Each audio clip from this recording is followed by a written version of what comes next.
El canal del Congreso presenta.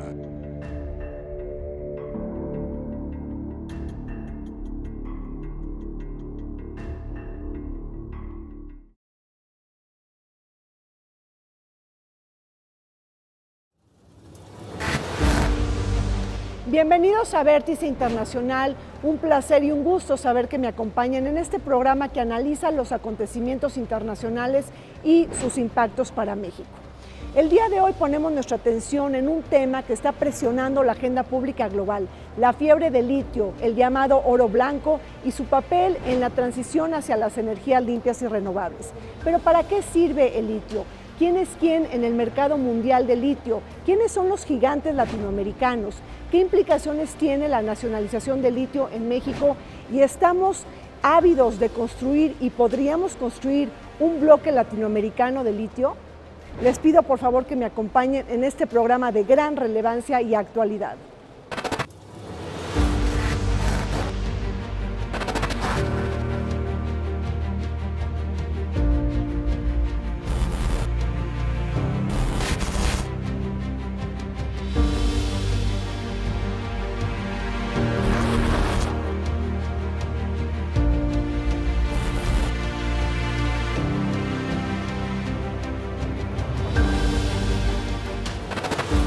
El mundo inmerso en una carrera desenfrenada y estrepitosa por encontrar nuevas fuentes de energía, se enfila a apropiarse de numerosos recursos para descarbonizar las economías y materializar la transición verde.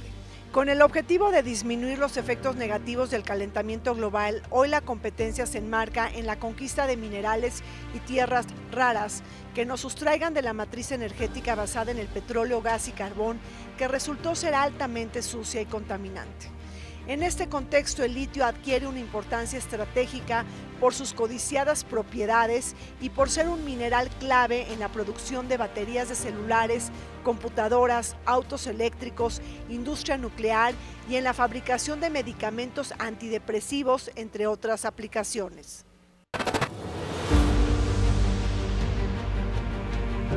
El mundo está ávido por conquistar fuentes alternativas de obtención de energía para descarbonizar las industrias y para enfrentar los efectos adversos del calentamiento global. En esta encrucijada, el litio aparece como un mineral clave en la nueva reconfiguración de la política y de la economía internacional. Para hablar de este importante tema, nos acompañan desde el Museo Interactivo de Economía la doctora María Cristina Rosas. Ella es académica, profesora de la Facultad de Ciencias Políticas y Sociales de la UNAM, así como directora del Centro Olaf Palme. Bienvenida, María Cristina. Gracias, Rina, por la invitación, un placer. Gracias. También está con nosotros el doctor Francisco Holguín Monroy. Él es profesor de Relaciones Internacionales de la FES Aragón y también profesor del Centro de Estudios Superiores Navales. Bienvenido, Francisco. Muchas gracias, Dorina, también por la invitación y un saludo a tu auditorio también. Muchísimas gracias por estar acá. Bueno, María Cristina, el mundo está atestiguando un cambio en el paradigma energético, de una matriz energética basada en el petróleo, en el gas, en el carbón, que es altamente contaminante. Ahora nos estamos apropiando de nuevos recursos, de las tierras raras, de nuevos minerales. ¿Qué consecuencias va a tener esto para la política internacional y para el orden global? Mira, es importante el tema de la transición energética porque efectivamente estamos en un punto de quiebre en lo que se refiere al desafío ambiental, el calentamiento global, el aumento de la temperatura del planeta, que nos han advertido los científicos, no debería rebasar 2 grados, decían originalmente hacia finales del siglo, ahora dicen que no debe rebasar 1,5 grados y lo más probable es que sigan presionando para que las metas se acerquen a 1 grado y ya aún así tendríamos serios problemas para la supervivencia de la vida en el planeta y para la vida cotidiana como la conocemos. Aquí evidentemente el tema de los energéticos que empleamos para el día a día es toral y sabemos también que en el mundo se ha debatido mucho la importancia de las energías limpias, esta transición de los combustibles fósiles, el uso del carbón, el uso del gas, el uso del petróleo, que son altamente contaminantes, a otro tipo de tecnologías y de energías que sean más ambientalmente amigables y más sustentables. Es aquí donde justamente se ubica el litio como una promesa de un elemento que ciertamente puede coadyuvar a cumplir con las metas ambientales, con la reducción de emisiones contaminantes y, bueno, sabemos todo este tema de la transición energética, por ejemplo, del sector automotriz. Para poder tener autos eléctricos, pues se aprecia mucho un elemento como el litio, que puede darle mayor durabilidad y vida a estos proyectos automovilísticos, entre otras muchas aplicaciones, por supuesto. Francisco, desde tu punto de vista, nos vamos del petróleo al litio. ¿Cómo afectará esto al statu quo? Bueno, es una buena pregunta porque obviamente habrá países que se dedican precisamente a la exportación de hidrocarburos que no van a ver con buenos ojos esta transición. De hecho, la guerra de Ucrania, como también en su momento la guerra de Siria, que estaba en su momento más álgido, pues bueno, ahí pudimos ver cómo estos intereses energéticos estaban en juego. Recordemos también lo que pasó con el derrocamiento de Muammar el Gaddafi, que inmediatamente potencias como Turquía y Rusia se fijaron en sus importantes reservas de petróleo. La invasión a Kuwait. Exactamente, la invasión de Kuwait, que precisamente fue como el debut de los Estados Unidos como potencia agresora después de la implosión de la Unión Soviética, Claro. ¿no? Y que después desembocaría en la invasión del 2003 ya con el derrocamiento de Saddam Hussein, ¿no? Con el hijo del que empezó la invasión. Entonces estamos viendo una transición, sí, pero no creo que sea una transición mágica, no creo que va a ser fácil, Claro. yo creo que va a haber resistencia. Y yo creo que por mucho Y la estamos tiempo... viendo, Trump es una resistencia. Claro, y yo creo que por mucho tiempo vamos a ver todavía esa dependencia a los hidrocarburos. No me imagino a los países miembros de la Organización de Países Exportadores de Petróleo, que está encabezado por el Reino de Arabia Saudí, no me los imagino claudicando con bandera blanca. Yo creo que va a haber resistencias, lo que estamos viendo con Rusia y Ucrania. En fin, yo creo que estamos viendo un mundo convulsionado. Me atrevería a decir que hay dos paradigmas, vamos a decirlo Como así, en choque. como en un punto de ebullición, vamos a decirlo Sí. así. Comentaba la doctora María Cristina Rosa, perdón, en el sentido de que hay una transición, o más bien una presión, porque es más bien una presión internacional, por una transición del tipo de energía que se tiene que consumir a nivel mundial, pero también está el empuje de China como una potencia tecnológica. Hay que recordar que el litio no nada más es para las pilas de los autos eléctricos, sino también para dispositivos como los smartphones, y hay que recordar que China en ese rubro ya es una potencia que ya ha rebasado a los Estados Unidos, simplemente en temas como la inteligencia artificial o las computadoras cuánticas, pues yo creo que son los dos escenarios que se están vislumbrando, donde le van a meter mucha presión a las potencias tradicionales. Pero además el litio también sirve para todos los sistemas de defensa militar y el mundo prácticamente se está rearmando después de la guerra Rusia-Ucrania. María Cristina, ¿tú miras un incentivo de la guerra que Ucrania tenga mucha cantidad de litio en su territorio? Sí, quería comentar también que el litio es importante para la industria espacial y aeroespacial y hay un boom también ahora con muchos proyectos, tanto del sector público como de empresas privadas, el caso de SpaceX y demás, que requieren mucho litio. El caso de Ucrania es fascinante. Ucrania tiene reservas de litio importantes. Aquí tendríamos que considerar que no es el mayor país con reservas probadas, según el Servicio Geológico de Estados Unidos, sin embargo le puede dar una opción frente a los combustibles fósiles, ¿no? Porque nosotros sabemos, Ucrania es una potencia agropecuaria, productor de granos, de alimentos, pero sí ha tenido una dependencia respecto a combustibles fósiles. Tiene petróleo, pero ha sido importador de combustibles fósiles. Entonces, esto le podría dar un juego en un mineral que se está cotizando muy alto. Y quisiera agregar un tema geopolítico, lo mencionaba Francisco hace un momento. Yo creo que otra presión que hay para tener la transición energética no es solo lo del cambio climático, que es algo legítimo y que la comunidad científica ha insistido que se tiene que hacer. Yo creo que la propia guerra Rusia-Ucrania y el hecho de que Europa es tan dependiente del gas ruso, sí está empujando a que se apuren mucho con la transición energética Claro. para depender de otras tecnologías y reducir la dependencia estratégica que se tiene de Rusia. Entonces yo creo que aquí juegan muchos factores. Por supuesto el ambiental, el económico sin duda, pero el geopolítico es fundamental. Claro, entonces, ¿qué podremos vislumbrar, Francisco, en los próximos decenios, las próximas décadas? Estamos hablando que ya veremos guerras de litio y no las guerras petroleras, o tendremos dos intereses imbricados, contrapuestos y empalmados. Yo creo que ese escenario es el más plausible. Sí. Porque hay que tomar en cuenta no solamente el factor estratégico de las grandes potencias, sino también de los grandes capitales privados de las multinacionales. Simplemente hay que recordar cuánto se disparó el precio del litio desde agosto del 2021 en un 500%. 500%. En un 500%. Entonces estamos hablando de que es un artículo que está ya como calentando los mercados, Exacto. está creando muchas expectativas por parte de esos países que tienen o que detentan estas reservas importantes, pero yo creo que en el fondo no va a haber una transición rápida, yo creo que va a ser más paulatina, pero por lo pronto personajes como Elon Musk, que tiene la empresa Tesla y que ahora ya es el hombre más rico del mundo y No, y que quiere comprar Twitter. Twitter, bueno, sí, Bueno, por otra polémica. Sí. una ganga para él, supongo, ¿no? Pero Sí, de aquí lo 44 interesante, mil millones de dólares. el equivalente al PIB de Bolivia, ¿no? Increíble. Entonces aquí lo interesante El es que país que tiene más litio en el mundo. exactamente. Entonces aquí lo interesante es que este tipo de personajes están quizás creándole valor adicional a este producto, porque inmediatamente los magnates, los grandes empresarios, los capitanes de industria están fijándose, o más bien ya están enfocándose en este producto como quizás sea el combustible del futuro.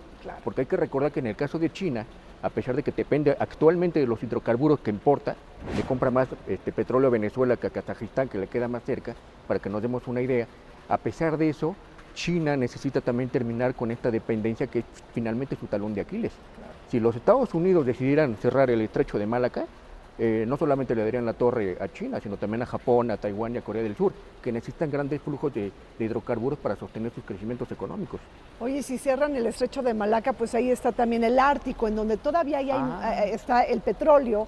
Es decir, sí hay una mirada estratégica de los grandes mercados en el litio, pero la lucha por el petróleo no se va a acabar de manera pronta. No se va a acabar, porque nuestra vida gira en torno a los combustibles fósiles. Rina, tú tienes automóvil, yo también, Claro. y usan gasolina, ¿no? Sí. Los autos de Tesla, de Elon Musk, el más barato te cuesta $1,000,000, no es algo accesible, no es algo para el ciudadano de calle, ¿no? Todavía esta transición energética y transición tecnológica alrededor de nuevos combustibles Claro. y el uso de litio pasa también por la posibilidad de la accesibilidad para la población. Y ese es un tema que rara vez se ve. Elon Musk está dispuesto a pagar, ¿cuánto dijiste? $44,000,000,000 por Twitter, y ha hecho su fortuna gracias a SpaceX, gracias a Tesla, pero es un caso de una persona muy influyente en las relaciones internacionales que ha tenido esta visión, pero él también sabe que esta transición energética va a tomar tiempo y en nuestro día a día seguimos dependiendo de los combustibles fósiles. Quien tiene un auto eléctrico, Tesla se está comercializando en México. ¿En cuántos lugares puedes conectar tu Tesla para recargarlo? O sea, todavía no estamos en el punto en donde en una gasolinera de Pemex o la que sea, tengas dónde conectar tu auto eléctrico. La transición va a ser complicada, Rina. Muy, muy complicada. Pero sin duda, digo, el mundo ya tiene la visión en esto, es decir, de las gasolinas, dependemos de las gasolinas para los vehículos clásicos y ahora vamos a depender de litio para los vehículos eléctricos. Es decir, seguimos, digo, cambiando de matriz energética, pero seguimos dependiendo de todo esto. Yo no creo que, que esta transición se produzca de manera espontánea, obviamente va a ser una transición muy accidentada, incluso ya la profesora comentaba de los autos eléctricos, los híbridos ya son caros, los híbridos no están al alcance de cualquier bolsillo. Claro. Y otra cosa, el litio también sirve para las pilas recargables, pero tampoco son baratas. A pesar de esta también promesa de que podamos cuidar el ambiente, yo creo que el litio sigue siendo un producto caro, muy cotizado. Y yo creo que ahí se vierten las esperanzas de muchas de estas economías, incluyendo la nuestra, pero yo creo que durante mucho tiempo vamos a seguir dependiendo de los hidrocarburos. Ahora con la guerra de Ucrania, precisamente, nos llevamos la sorpresa de que los europeos, con tal de reducir, hacen lo posible, la dependencia del gas ruso o del petróleo ruso, están volviendo al carbón. Entonces estamos viendo cosas que vamos a decir que no estaban en el guión. Se supone que íbamos a hacer como una transición ya a una etapa donde las energías son limpias y verdes, pero yo creo que va a haber muchas resistencias, tanto de los capitales privados como de los grandes países exportadores de petróleo, incluso Venezuela recientemente se supo que Joseph Biden está como coqueteando para reducir las sanciones, ¿no? Inclusive cuando no reconoce al gobierno de Nicolás Maduro y reconoce a Juan Guaidó. Bueno, vamos a un corte, pues muy interesante esta plática comentando sobre la fiebre del litio y de esta carrera entre países por apropiarse de él. Regresamos, no se vayan.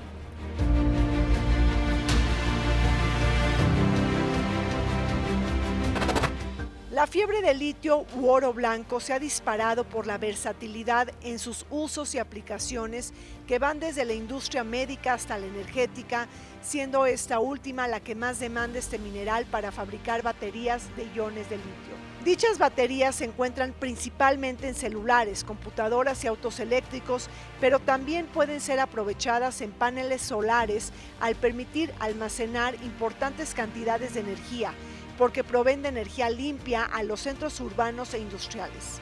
Por su importancia en la transición energética, el litio continuará siendo un mineral clave y estratégico para gobiernos y empresas.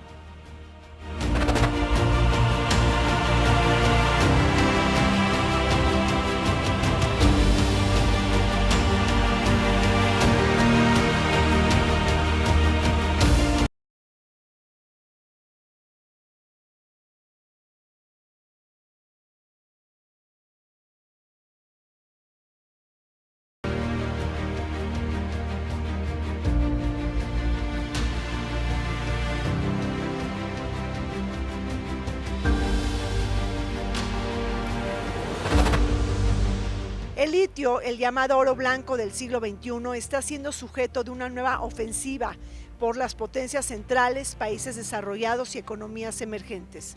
En este contexto, la región andina de América Latina se posiciona en un lugar privilegiado del ranking mundial sobre la producción minera.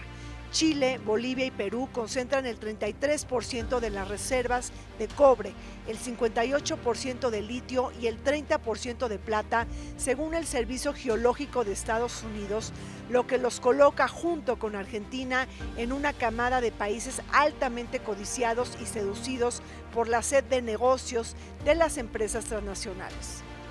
Sin embargo, la presión extractiva tendrá consecuencias disruptivas para la gobernanza política debido a que se incrementarán los niveles de conflictividad social y ambiental por la carrera mundial de los minerales.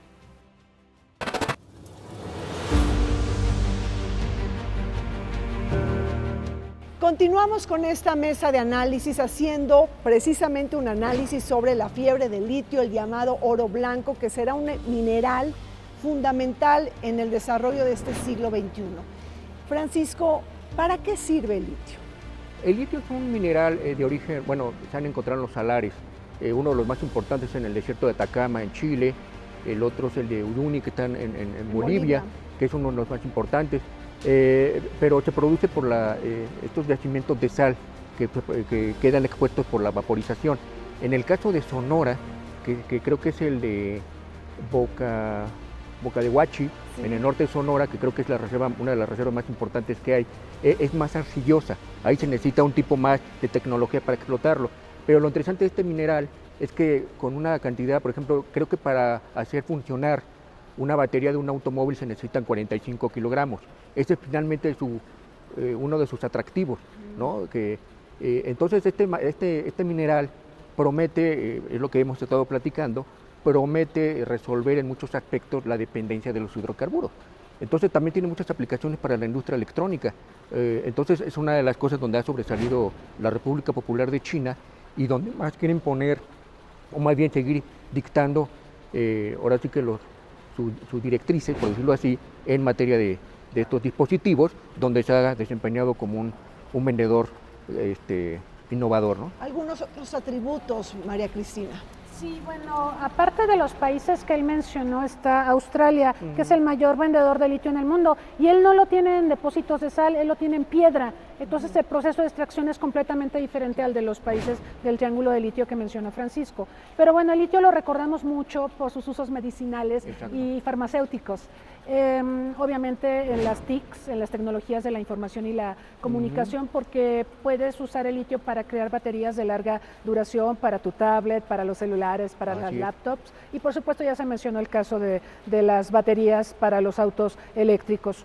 Creo que y ahorita lo que más... militar, ¿no? Y la industria militar, claro, para también la industria aeroespacial, para las naves espaciales, satélites, etcétera, y para aviones también es muy importante. Para lo que más se le está usando ahorita en este momento es para las baterías de las tecnologías de la información y la comunicación. Claro. Ahora, en esta fiebre del litio, Francisco, estamos hablando que pues también hay que entender cuál es el proyecto político de Joe Biden, que es la primera potencia del mundo en torno a ello. Es un hombre comprometido con la transición a las energías limpias y renovables, y ahí su gran proyecto es hacer a Estados Unidos una potencia de autos eléctricos. Quiere que más de la mitad de los autos en Estados Unidos sean eléctricos al 2030. Y esto, bueno, pues cómo incursiona en una fiebre que está trastocando ahora sí el orden internacional. Exactamente, bueno, pero es que también está la presión de la República Popular de China, porque yo creo que lo que piensan hacer los chinos es lo que hicieron los japoneses en los años 70 y 80, que se propusieron competir en el mercado automotriz norteamericano. Nada más que, bueno, ahí la estrategia de los automóviles nipones es que eran mucho más baratos que los automóviles norteamericanos, más pequeños. Exactamente, incluso Lee Iacocca, que era presidente de Chrysler, llegó a decir que no podía creer que cuando llegaba a sus oficinas en Detroit, sus ejecutivos tenían carros de Toyota y Honda, ¿no? Exacto. Entonces, incluso él dijo, yo con mi bolsillo compré 5 autos japoneses, los desarmé en mi casa, eran idénticos a los míos. ¿Cuál era el secreto? Eran más baratos, ¿no? A través de esas plantas ensambladoras de los países del sudeste asiático, los famosos tigres. Y obviamente el Tratado de Libre Comercio, ya lo sabemos, uno de sus propósitos fue apuntalar la industria automotriz norteamericana. Claro. Yo creo que aquí lo que están tratando de hacer es anticiparse a los chinos, que ahora es la potencia hegemónica de Asia, y evitar que produzcan autos de una manera masiva y mucho más barato, y entonces arrebatarles ese mercado antes de que se los ganen. Creo que por ahí va la inspiración de Biden para evitar que la pesadilla japonesa se repita en el siglo XXI, pero con los autos chinos. Pero también está la India, ¿no? Bueno, sí, India que está innovando con los autos eléctricos. Pero quería comentar a propósito de lo que dice Francisco, Biden no la tiene fácil, porque de hecho esta estrategia de energías limpias y de apoyar los autos eléctricos lo ha confrontado con la industria automotriz y con los líderes de las empresas petroleras, y se están acercando mucho a los republicanos para pegarle a Biden en esta estrategia. Entonces, de hecho hemos visto que en el TEMEC hay una controversia muy fuerte porque Trump enfatizó mucho lo del valor agregado norteamericano para pues favorecer la producción de automóviles tradicionales de motor de gasolina. Y con esta transición energética que propone Biden le está pegando a la industria automotriz tradicional. Entonces se está metiendo en un problema muy serio. Ya se mencionaba hace un rato, la transición energética no va a ser sencilla, Rina, y le puede costar políticamente mucho a Biden. Será muy interesante ver cómo evoluciona Estados Unidos bajo la estrategia de Biden. Por supuesto. Ahora, me parece que hemos hablado de los pros y contras de estos modelos de transición energética, pero va a haber un costo muy grande en términos medioambientales del extractivismo per se. Es decir, un vehículo eléctrico necesita 6 veces más minerales que un vehículo clásico. Entonces estamos cambiando de un modelo para resolver el tema del medio ambiente y nos estamos metiendo en otro problema, Francisco. Bueno, yo creo que todas las transiciones energéticas traen problemas. Claro. Hubo un tiempo que las grandes potencias dependían de la grasa de las ballenas, ¿no? Es decir, ahora, sobre todo en el siglo XIX, ahora el siglo XX, bueno, parte del siglo XIX, parte del XX, pues fue la cuestión de los hidrocarburos, que condenó a muerte la industria ballenera. Pero yo creo que lo que estamos viendo ahora es mucho más complicado. ¿Por qué? Porque estamos saliendo de una recesión económica, o bueno, esa es la impresión que se da. Me parece que la pandemia dañó seriamente a las economías más importantes. Claro. No solamente está el problema de la recesión, sino de una hiperinflación, que son las dos cosas más interesantes. Está golpeando las economías más importantes. Estados Unidos creo que tiene la tasa de inflación más alta en su historia. Entonces, sí, en los últimos 40 años. Me parece que la combinación no se presta a que se haga todavía esa transición más fácil. En ese aspecto veo más mejor ubicados a la República Popular de China. De hecho, creo que fue la única economía que no salió seriamente afectada por la pandemia. Creo que fue una de las que más creció, pero aún así tenemos ahora el problema de todos esos cerca de 500 barcos que están detenidos en el puerto Shanghai, para que también ahí se vea ese confinamiento, exactamente. Entonces ahí también estamos viendo ese tipo de parálisis de las cadenas de suministro que está golpeando a todas las economías. Agreguen la parte de la situación de Ucrania. China produce litio, pero no le es suficiente porque se ha apropiado del 40% de las reservas mundiales de litio. A ver, ¿cómo está ahí eso, Pero eso María es Cristina? parte de una estrategia de gran potencia que Estados Unidos la tiene, por ejemplo, con su reserva estratégica petrolera, no la toca el petróleo de otros países y lo tiene guardadito para alguna emergencia o eventualidad que pueda ocurrir. Y estas estrategias se desarrollan precisamente por la dependencia estratégica que se tiene hacia minerales y combustibles de otros países. China, por ejemplo, también le ha apostado a la energía nuclear, pero cuando tú ves cómo genera energía China, la energía nuclear solo es responsable del 3% de su electricidad, entonces no ha avanzado sustancialmente en este tema, sigue dependiendo de hidrocarburos. Ahora, hablando de reservas probadas, las reservas probadas más importantes las tiene Bolivia. El famoso triángulo de litio, que es Bolivia, Chile, Argentina, tienen entre el 69 y el 85% de las reservas probadas mundiales de litio, y Bolivia solito es el que tiene más litio. No quiere decir que sea el que más produzca, pero sí el que tiene más reservas. Después entramos a lo del modelo extractivista. Entonces, obviamente China está buscando invertir en estos países. Se está creando una economía de litio donde se identifican los yacimientos, los países que más lo tienen, se invierte y bueno, a partir de ahí se desarrollará obviamente la viabilidad económica de litio. Francisco, toca un tema muy interesante, María Cristina, el tema del triángulo de litio. Ahí está Chile, está Bolivia, está Argentina, quizá puede entrar México en un cuadrilátero, por así decirlo. Y bueno, tenemos el Salar de Uyuni, que es el más importante del mundo en Bolivia.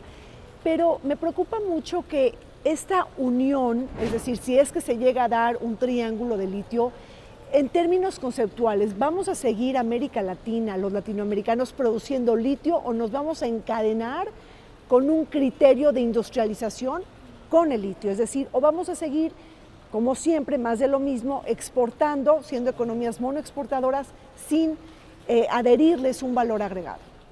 Muy buena pregunta. Creo que por ahí va la nueva ley de minas que se aprobó apenas, porque una de las especificaciones, ya estaban resguardados por en la Constitución todas las riquezas del subsuelo, pero específicamente en el caso del litio, el Estado se arroga todas las licitaciones, todas las concesiones, los contratos, los permisos, exactamente, pero no solamente eso, van a crear, o no sé si ya lo están creando, un órgano descentralizado que no solamente se va a encargar de todo este proceso de exploración del litio, sino que además intervengan más en las cadenas de valor.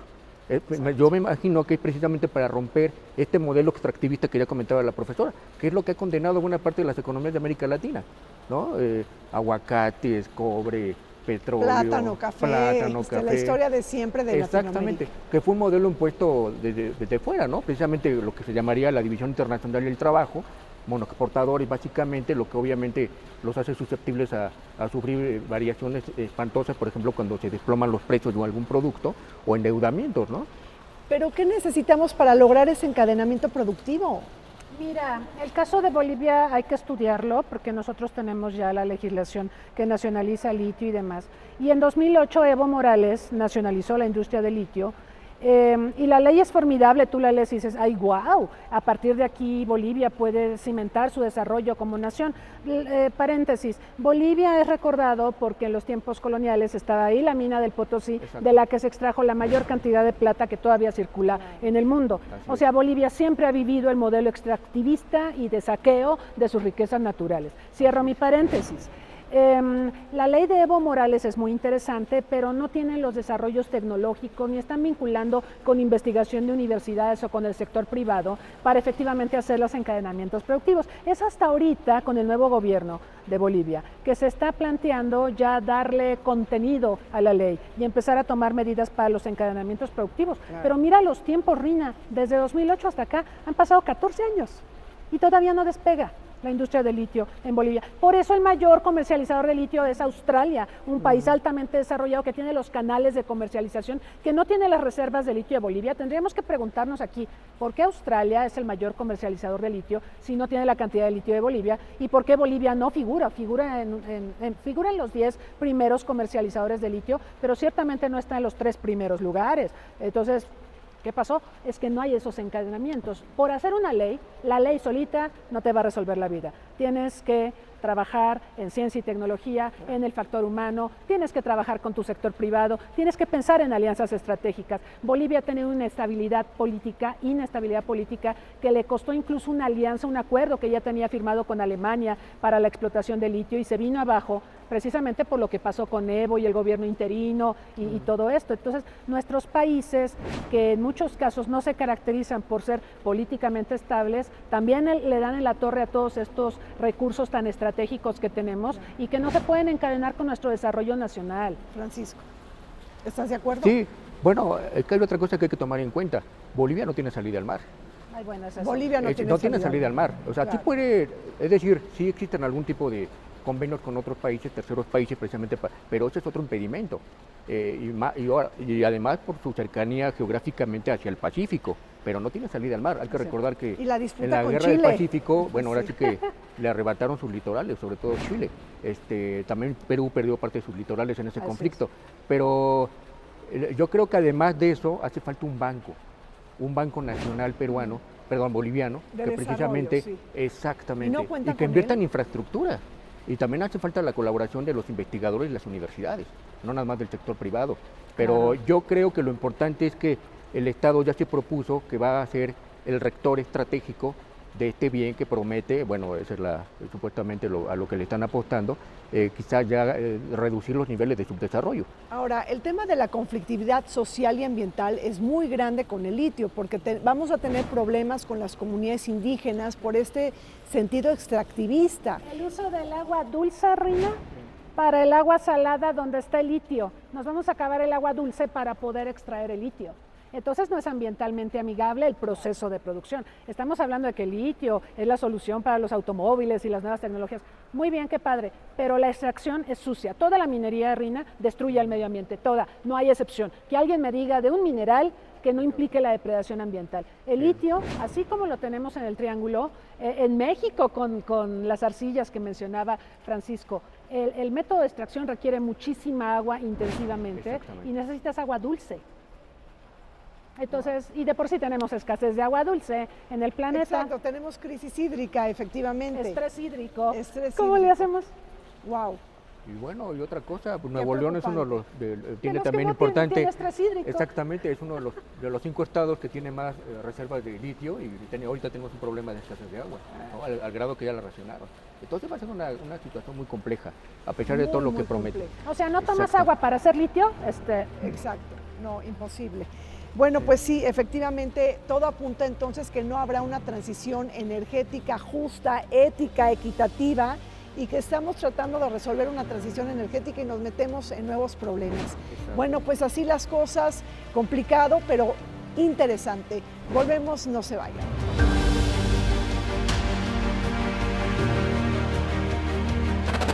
Este año los recursos mundiales de litio ascendieron a 89 millones de toneladas y tan solo más de la mitad de estos se encuentran concentrados en el llamado Triángulo de Litio, integrado por Bolivia, Argentina y Chile. A pesar de su bendecida geografía, los países latinoamericanos carecen de experiencia, amplios recursos y tecnología para explotar este mineral estratégico y de interés nacional. Dentro de los grandes jugadores mundiales de litio destaca Estados Unidos, Canadá, China, Australia, Alemania y República Democrática del Congo. Por su parte, México figura en un 10º lugar según el Servicio Geológico de Estados Unidos.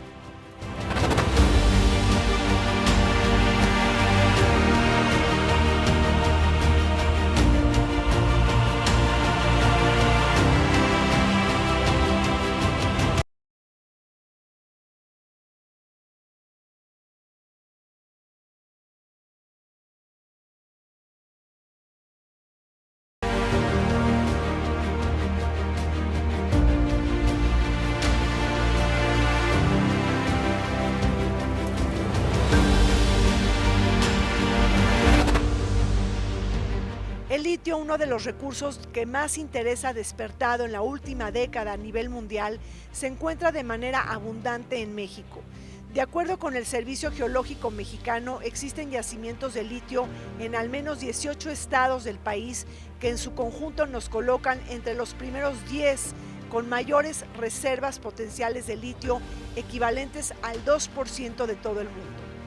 Considerando la reforma de la ley minera, en donde se declaró de utilidad pública la exploración y explotación de litio, nuestro país está obligado a iniciar un diálogo regional para compartir experiencias sobre el aprovechamiento de este mineral que promete multiplicarse por 40 en 2040, según la Agencia Internacional de Energía. Bueno, regresamos a este conversatorio comentando con nuestros invitados sobre la efervescencia del litio y su importancia en este siglo XXI. María Cristina, hemos hablado del triángulo de litio, ahí está apuntado Argentina, Bolivia y Chile. México pudiera también apuntarse, tenemos reservas y somos un país importante dentro de los primeros 10 en el mundo. Pero me llama la atención, México fue presidente de la CELAC y en estos 2 años se creó la Agencia de Cooperación Latinoamericana y Caribeña del Espacio. ¿Por qué no caminar hacia una agencia con estos países a favor del litio?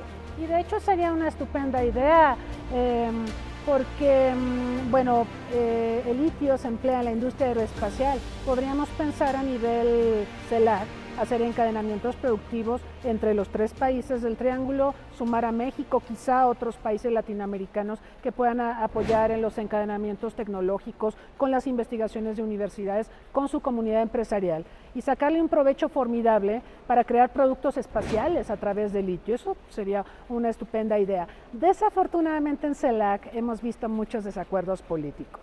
Digo, yo creo que el mérito de México, de esta presidencia pro tempore que tuvo durante 2 años, que ahora la tiene Argentina, el mérito de México es que reencaminó y revivió a la CELAC, que estaba en una situación bastante precaria.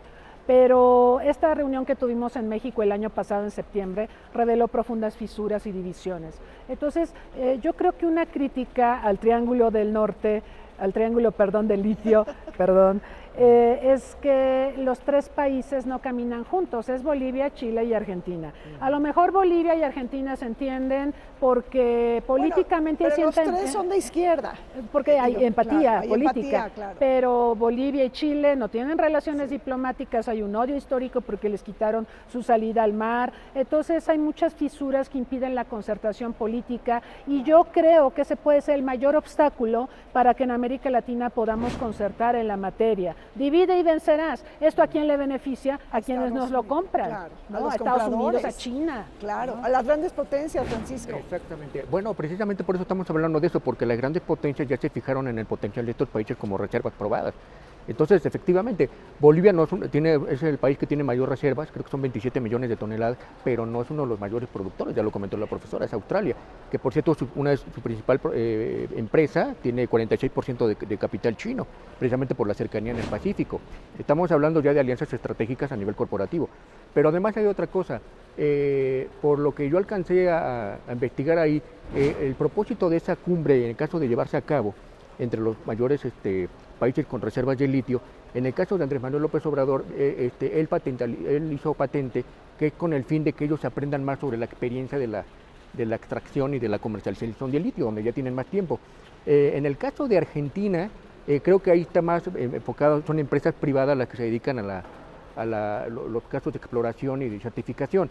En el caso de Chile, si mal no recuerdo, fue en la campaña de Gabriel Boric, que él prometió que se iba a crear una empresa que profeso para el caso de la extracción de litio, pero un poco para recuperar la parte estratégica del cobre, antes del golpe de Augusto Pinochet, y en el caso de Bolivia es el caso de Yacimientos Bolivianos de Litio, que es una empresa estatal, que es precisamente donde está Andrés Manuel López Obrador interesado en aplicar un modelo similar, es decir, una empresa estatal o paraestatal de un peso estratégico, precisamente para aprovechar esta bonanza en el que las grandes potencias precisamente están viendo que el que controla las mayores reservas de litio literalmente acapara más mercado. Pero importantísimo tener una mirada comparativa de lo que pasa el litio en el mundo, en América Latina, es decir, si México está incursionando en este mercado, tenemos que tocarle la puerta a ver qué está pasando, cómo resuelven los problemas del litio. Y ahí, por ejemplo, María Cristina, en materia normativa, cada país resuelve de manera distinta. Algunos tienen un férreo control del Estado sobre el litio y otros hay participación privada. Ahí, ¿cómo estás dilucidando en dónde está México? Bueno, yo creo que México tiene la nacionalización, ya tiene esta ley. Yo pienso que Andrés Manuel mira al caso boliviano como el modelo a seguir, ¿no? Con una participación estatal primigenia. Yo no estoy en contra de eso, pero yo creo que sí vamos a necesitar asesorarnos y acercarnos al sector privado y pensar, por ejemplo, en joint ventures, ¿sí? Con empresas que tengan más experiencia desarrollando la extracción, el procesamiento. No es tanto la extracción, sino el valor agregado que podemos generar alrededor del litio. Ahí es donde estamos fallando mucho. Porque de otra manera reproducimos el modelo extractivista. Saca mi litio, llévatelo, ya haz las baterías, ya las tecnologías con alto valor agregado en otro lado. No se trata de eso, Rina. Nosotros tendríamos que avanzar, dar el salto de ser países que producen commodities a países que producen commodities pero que le agregan valor, ¿sí? Y crean tecnologías y coadyuvan al desarrollo nacional. Claro. Exacto, y generamos empleo, claro. empleos y ayudamos a las economías nacionales. Esa parte que acabo de mencionar no la estamos haciendo, porque digamos, es relativamente sencillo legislar al respecto, pero llévalo a la práctica. ¿Qué necesitas para cumplir con esta segunda parte? Bueno, necesitas estudios, necesitas acercarte a las universidades, hablar con el sector privado. El señor Carlos Slim, que es un jeque de las TICs, de la comunicación y la información, estoy segura de que él estaría profundamente interesado en un modelo de inversión y de colaboración donde nos amparemos en estudios científicos, académicos y demás para producir litio con valor agregado y poderlo insertar en los desarrollos tecnológicos que son tan importantes para la nación y para su empresa, para América Móvil y todo esto que tienen en todo el mundo. Francisco. Sí, otra cosa que quería comentar. En el caso de Argentina, lo que el gobierno de Alberto Fernández lo que pretende es aumentar la producción a finales de este año en un 700%. Quiere producir algo así como 230.000 toneladas al año, pero necesita más de $1.000 millones. Y se ha acercado mucho a la República Popular de China. Sí. Entonces, creo que forma parte de la nueva ruta de la seda que le está apostando el gobierno de Xi Jinping. Y lo más seguro, una cosa que ha estado sopesando, es que se instale una fábrica de baterías ahí mismo, ¿no? Precisamente lo que comentaba la profesora, para no seguir con este modelo de exportaciones sin ningún tipo de valor agregado. Entonces, creo que el propósito de esta cumbre bueno, si es que se celebra, es precisamente que el gobierno de México obtenga quizás todas este tipo de experiencias, después una economía mixta, si puede ser a través de licitaciones, o quizás completamente manejada por el Estado. El caso de yacimientos bolivianos de litio, también le están apostando a que se construya una planta en el Mayor Saladar, donde se han encontrado este mineral tan prodigioso, tan prometedor, pero también, como comentaba la profesora Cristina, tiene también muchos costos para el medio ambiente. Entonces, efectivamente, y creo que volveríamos a repetir las tragedias del Potosí, de cuántas personas morían cuando precisamente el Imperio Español pues necesitaba de la plata tanto de México como en ese entonces del virreinato, era de Perú en ese momento, ¿no? La capitanía. En ese entonces Bolivia formaba parte del Perú, pero bueno, que gracias a esa plata no solamente financiaron las guerras de los Habsburgos en Europa, sino también que pudieron abrirse los mercados de China. Eso es interesante, pero gracias a la plata del Nuevo Mundo, ahora sí que España pudo tener acceso a las riquezas asiáticas, ¿no? Entonces estamos viendo muchas cosas del pasado que se están repitiendo. Sí, pero todo cambia para que nada cambie. O sea, y para que los que sean beneficiados siempre se sigan beneficiando. Claro, por supuesto. Ahora, se ha dicho que en México tenemos Sonora como una gran reserva de litio. En algún momento se dijo que estábamos destacando demasiado, luego se desmintió. ¿Cómo estamos ahí con el tema de Sonora? ¿Tiene verdaderas reservas de litio? Mira, según el Servicio Geológico de Estados Unidos, México tiene 1.7% de las reservas de litio del mundo. No es despreciable, claro, no somos Bolivia. Pero el problema del litio de Sonora, porque se supone que es la zona en donde la prospección nos indica que podría ser el mejor lugar o el más interesante para procesar litio, es la arcilla. O sea, el procesamiento sería bastante complicado. Necesitas desarrollos tecnológicos que son costosos. Está el tema ambiental. Por ahí Grupo México tiene un historial, hablando de minería en Sonora, muy negro. Entonces, tendríamos que pensar en desarrollos tecnológicos que alrededor del litio pudieran ser más ambientalmente amigables. Yo sé que para muchos yo estoy diciendo disparates, porque ningún desarrollo mineral, de explotación mineral me refiero, es ambientalmente amigable, son muy contaminantes. Entonces, parece que es viable, pero nos faltan más estudios y nos falta pensar más en encadenamientos productivos. Habría que hablar más con sector privado, habría que hablar más, obviamente, con universidades y empezar a generar una masa crítica de conocimiento alrededor de Sonora. Ahora, hablando de encadenamientos productivos, ¿cómo puede ayudar a esto, por ejemplo, el TEMEC, Francisco? Es decir, es muy importante. ¿Habría una política común de litio con América del Norte desde el punto de vista de la geoeconomía? Yo creo que una de las grandes asignaturas pendientes de México, sobre todo en este tipo de convenios, es la falta de transferencia de tecnología. Yo creo que eso es una de las cosas que nos siguen condenando, vamos a decirlo así, en términos estructurales, a seguir un país eminentemente exportador de materias primas o en el sector maquilador. Es decir, los países asiáticos, hay que reconocer, también pasaron por esa etapa, pero dieron el siguiente paso, ¿no? Entonces, buena parte de las empresas de Europa y Estados Unidos mudaron, la famosa deslocalización, mudaron a muchos países asiáticos donde podían contaminar a gusto, podían pagar salarios muy bajos, violar leyes laborales y ambientales, pero los países asiáticos aprendieron, tomaron nota y entonces ellos mismos ya se convirtieron en competidores muy serios de las potencias occidentales. Eso es lo que le falta a México, o sea, no damos ese paso. ¿A qué voy? Por ejemplo, China ahora tiene la empresa de celulares Huawei, ¿no? Tiene la fábrica de computadora Lenovo, en fin, ellos ya dieron el siguiente paso para crear sus propias empresas matrices con productos manufacturados que ya compiten con las grandes potencias. Eso es lo que le falta a México. Tenemos precisamente lo que tenemos en Querétaro, ¿no? Que tenemos un importante sector aeronáutico, pero no producimos nuestros aviones o otros dispositivos aeronavales. Entonces, más bien aéreos. Entonces, lo que nos falta es dar ese paso. Entonces, la transferencia de tecnología nos condena a seguir dependientes de este tipo de, digamos, ¿cómo decirlo? Bueno, digamos que la falta de tecnología o de transferencia de conocimiento no nos permiten o nos ha estancado en términos productivos. ¿De qué sirve tener petróleo? Claro. ¿De qué sirve tener litio si estamos condenados a países exportadores? ¿No? Claro. Ahora, esta nacionalización del litio que se dio después de toda esta discusión de la reforma energética en México, por ejemplo, viola las disposiciones del TEMEC. Digo, hay toda una discusión y una polémica alrededor de esto, María Cristina. Bueno, por supuesto que el tema de la reforma energética ha sido espinoso en América del Norte, bueno, y también con Alemania y otras empresas que ya habían ganado licitaciones y les dieron marcha atrás.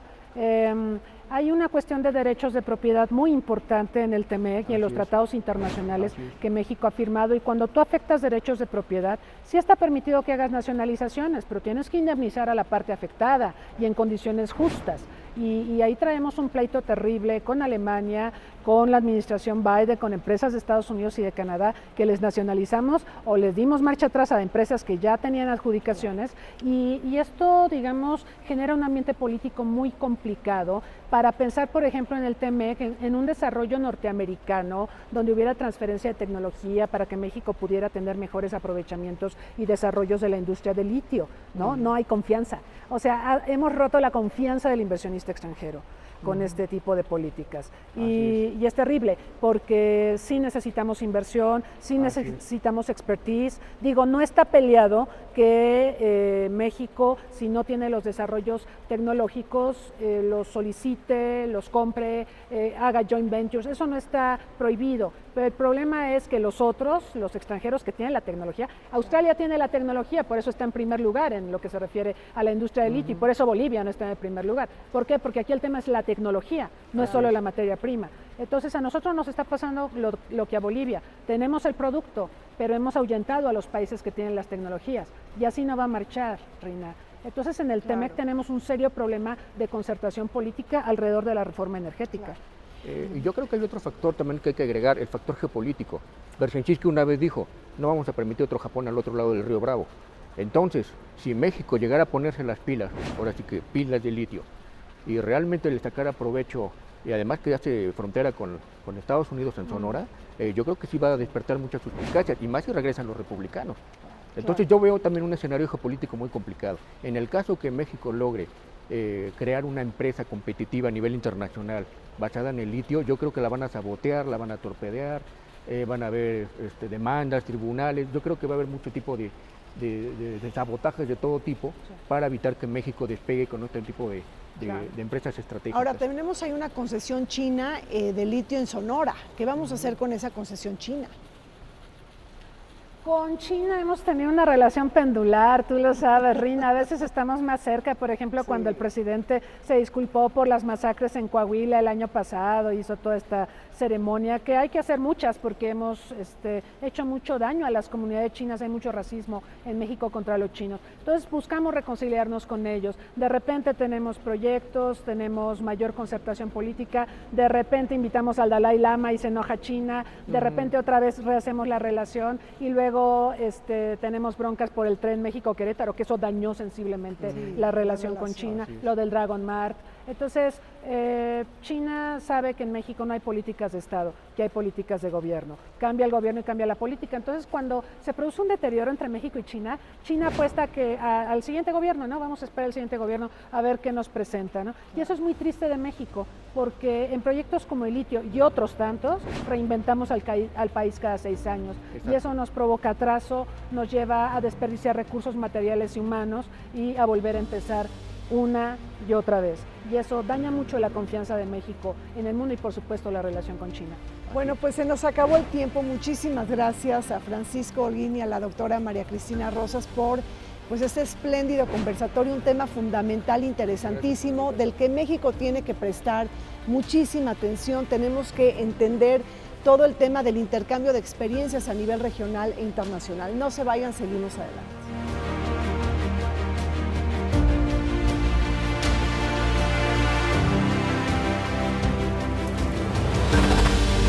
En México hay 82 localidades en 18 estados donde hay presencia de litio. Los estados que más concentran este mineral son Sonora, Puebla y Oaxaca, mientras que Zacatecas alberga la mayor cantidad de operaciones mineras extranjeras destinadas a extraer el mineral. Reportes geológicos afirman la presencia de una de las minas de litio más grandes del mundo en Sonora, llamado el Valle de Litio, con reservas probadas y probables de 243.8 millones de toneladas, lo que lo coloca a México entre los primeros 10 países con mayores recursos mundiales de litio. Se nos acabó el tiempo en Vértice Internacional. Soy Rina Musali. Los esperamos como siempre todos los martes y sábados en el programa. Pero antes de despedirme de ustedes, quisiera agradecer al Museo Interactivo de Economía por todas las facilidades brindadas para esta grabación. Nos vemos la siguiente semana.